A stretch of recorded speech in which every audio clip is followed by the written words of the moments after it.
नमस्कार दोस्तों, मैं हूं प्रकाश प्रजापति। आज हम आपको ट्रू मीडिया के कार्यक्रम एक मुलाकात में आपको और एक ऐसी शख्सियत से रूबरू करा रहे हैं जिन्होंने वकालत की है, पत्रकारिता की है, कवित्री हैं, लेखिका हैं और पीएचडी में शोधार्थी हैं।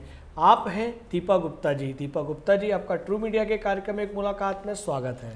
नमस्कार दीपा जी, हम प्रश्नों की ओर चलते हैं। मेरा पहला प्रश्न है कि आपको लेखन की शुरुआत कैसे और कब हुई? देखिए, जहाँ से मुझे याद पड़ता है तो मेरे दादाजी कविताएं लिखा करते थे जब मैं 8वीं कक्षा में पढ़ती थी। अच्छा। तो उन्हें ठीक से दिखाई नहीं देता था जी। जब मैं स्कूल से आती तो वो उल्टा सीधा लिखकर या फिर रिकॉर्ड कर कर रख लेते थे, जैसे भी उन्हें सुविधा लगती थी। जी जी जी जी। फिर मैं स्कूल से आती तो वो मुझसे ठीक करवाते थे। अच्छा, ये कहें कि आप जब 8वीं कक्षा में थी तो अच्छे से हिंदी लिख लेती थी? जी। क्या बात है। मैं तो 10वीं क्लास तक हिंदी नहीं लिख पाया था। उनके जो 3 काव्य संग्रह उनके आए तो उनकी एडिटिंग मैंने ही की थी 8वीं क्लास में होने जी। पर। अरे वाह, क्या बात है। ये तो बहुत अद्भुत जानकारी आपने दी हमें। चलिए, अच्छी बात है। तो ये शुरुआत कैसे हुई आपके लेखन की? शुरुआत यूं कहिए कि जैसे उनकी कविताएं मैं ठीक करती थी, लिखती थी और एडिटिंग की उनकी जी जी जी जी पुस्तकों की मैंने जी। तो उनको पढ़ते लिखते ठीक करते हुए पता नहीं कब पंक्तियां जोड़ना सीख गई और जहाँ से मुझे याद है 11वीं कक्षा तक आते आते मैं कविताएं लिखने लगी। क्या बात है। दीपा जी, आपने बताया कि आपने अपने दादाजी की किताबों की एडिटिंग की है, प्रूफिंग की है, आपने उनको सजोया है, संपादन किया है। तो मैं ये भी जानना चाहूँगा, मैं और मेरे दर्शक, हमारे दर्शक जानना चाहेंगे कि आपकी पहली रचना भी हो सकता उसी समय उसका नामांकुर हुआ हो या बीज रोपित हुआ हो। क्या आपको अपनी कोई पहली कविता याद है, स्मरण है? जी। अगर याद है, स्मरण, तो हमारे दर्शकों को साझा करें। कुछ पंक्तियां मुझे याद हैं। मैं जी जी जी जी। स्वागत स्वागत स्वागत। आवाज जो गूंजी है जी, आवाज जो गूंजी है, खनक चूड़ी की नहीं और न छनक है पायल की। ये स्वर लहरी तो मन के तार की है, मन को क्या समझेगा कोई, क्या जानेगा कोई, मन की बात तो बस उस पार की है। ये स्वर लहरी तो मन के तार की। क्या बात है, बहुत अच्छे।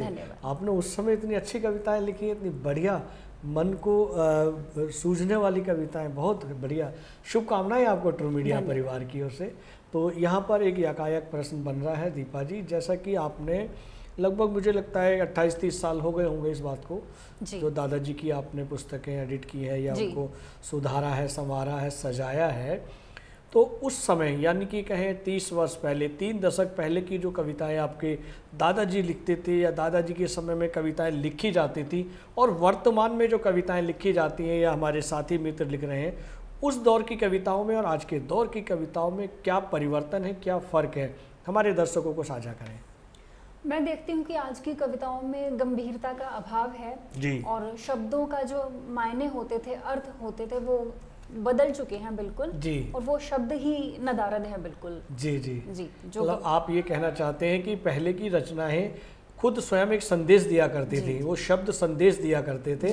आज की जो रचनाएं हैं वो संदेश नहीं देती। अगर आज की रचनाएं संदेश नहीं देती तो क्या देती हैं, ये भी बताने का कष्ट करें आप। देखिए, ऐसा तो नहीं है कि बिल्कुल ही समाप्त हो गई है वो चीज़ कविताओं से, साहित्य से, लेकिन बहुत अभाव है उस चीज़ का, गंभीरता का अभाव है और कम लिखी जा रही हैं उस तरह की रचनाएं आजकल। जी जी। और संदेशप्रद रचनाएं कम लिखी जा रही हैं, केवल मनोरंजन या फिर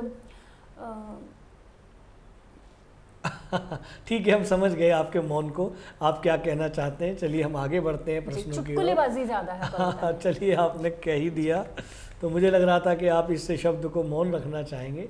हम आगे बढ़ते हैं दीपा जी। अगला प्रश्न मेरा है कि अब तक आपकी कितनी पुस्तकें प्रकाशित हो चुकी हैं? मेरी 2 पुस्तकें प्रकाशित हो चुकी हैं। 2005 में बिखरे मोती जी। और 2007 में वसंत की आहट। क्या बात है। अभी इतना लंबा गैप है, अभी कितनी पुस्तकें आपकी विचाराधीन हैं? 2007 3-4 पुस्तकें विचाराधीन हैं, जिनमें से तीसरा काव्य संग्रह जो है वो जल्दी ही आप सभी के समक्ष होगा। इंडिया नेटबुक्स से जो प्रकाशित होकर आ रहा है, शीघ्र ही प्रकाशित होकर आ रहा है। बहुत बधाइयाँ, बहुत बधाइयाँ। दीपा जी, हम आगे बढ़ते हैं। आपकी साहित्य को लेकर भविष्य की योजनाएं क्या हैं? साहित्य को लेकर बहुत सारी योजनाएं हैं, जिनमें कुछ कहानियां और कुछ लेख शामिल हैं, उन्हें प्रकाशित कराने की योजना है। क्या बात है। और कुछ इंग्लिश कविताएं भी हैं जिनको भी मैं प्रकाशित कराना चाहूंगी। क्या बात है, आप इंग्लिश में भी लिखती हैं कविताएं? वाह वाह, बहुत सारे राज आपने छुपाए हुए धीरे धीरे हमारे दर्शकों को पता लग रहे हैं। जी, अभी धीरे धीरे बहुत सारे राज सामने आएंगे धीरे धीरे लेखन के साथ साथ। बहुत अच्छे दीपा जी, जैसा कि हमने दर्शकों को बताया कि आप एक पत्रकार भी हैं, कवित्री भी हैं, वकालत भी की हुई है आपने, और आप लेखिका भी हैं, एक माँ भी हैं, एक पत्नी भी हैं और एक बेटी भी हैं। ये सारे तालमेल आप कैसे साझा कर लेते हैं, कैसे तालमेल बिठा लेती हैं और इतने अच्छे अच्छे काम करती हैं? देखिए, सारा जो खेल है मैनेजमेंट का है। जी, यदि मैनेजमेंट सही हो तो सभी कामों को व्यवस्थित किया जा सकता है। जी। जैसा कि आपने कहा, घर को संभालना, बेटा और लेखन और पढ़ाई सभी में सामंजस्य बिठाना पड़ता है, तो जी जी समय का सही से उपयोग किया जाए तो सभी कामों को व्यवस्थित किया जा सकता है। क्या बात है। इसका मतलब आप जो है समय के साथ सारे काम जो होते हैं समय से करते हैं और आगे वाले समय के लिए तैयार रहते हैं कि आपको जोश के साथ उस कार्य को भी पूरा करना है। बहुत अच्छी शुभकामनाएं आपको ट्रू मीडिया परिवार की ओर से। दीपा जी, हम आगे बढ़ते हैं। एक और प्रश्न है कि आप नवांकुर साथियों को, देश के नौजवान साथियों को क्या संदेश देना चाहते हैं? नवांकुर लेखकों को मैं यह संदेश देना चाहूँगी जी कि वो बड़े और वरिष्ठ साहित्यकारों को खूब गहनता से पढ़ें। वाह। और उनका अनुकरण करें। वाह।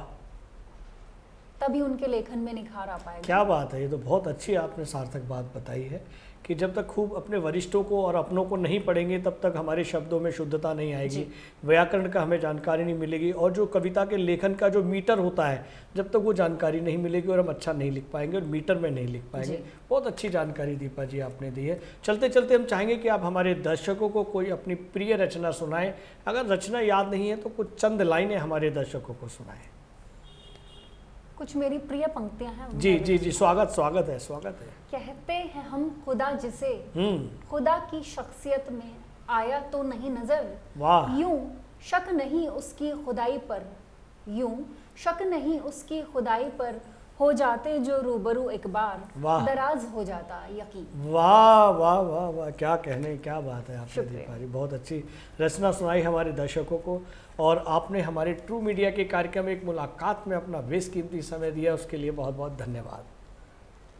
अगर आप ये वीडियो YouTube पर देख रहे हैं तो हमारे चैनल को सब्सक्राइब करें और बेल आइकन को दबाना ना भूलें। अगर आप Facebook पर ये वीडियो देख रहे हैं तो हमारे पेज को लाइक करें।